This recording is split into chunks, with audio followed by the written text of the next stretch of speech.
एक फटकड़ी और उसके ढेरों फ़वाइद जानते हैं इस वीडियो में। फटकड़ी को कई अमराज से निजात के लिए इस्तेमाल किया जाता है। साथ ही इसे पानी को साफ़ करने के लिए टैंक में भी डाला जाता है। इसके अलावा इसके क्या हैरत अंगेज़ फ़वाइद हैं, इसे कैसे इस्तेमाल करना है, आइए इस वीडियो में जानते हैं। फटकड़ी से कई बीमारियों का आसान इलाज कैसे मुमकिन होता है।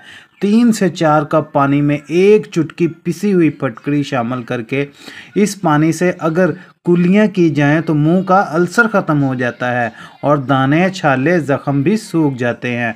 अगर बच्चों को चोट लग जाए और खून निकलने लगे तो ज़ख़म को जरासीम से पाक करने और खून को रोकने के लिए बताया गया फटकड़ी का पानी चोट पर बहा दें और इस पानी में रुई भिगोकर ज़ख़म साफ़ करें। गर्मी या शदीद सर्दी की वजह से अगर नाक से खून आने लगे तो एक रुई को बताए गए फटकड़ी के पानी में भिगोकर इसे नाक के दोनों सुराखों पर लगाएं, इससे खून आना बंद हो जाएगा। जिल्द के खुले मसाम को बंद करने के लिए और छाइयाँ झुर्रियाँ दूर करने के लिए इस पानी में रुई डुबोकर इसे चेहरे पर लगाएं और सूखने दें तो मसाम बंद हो जाएंगे।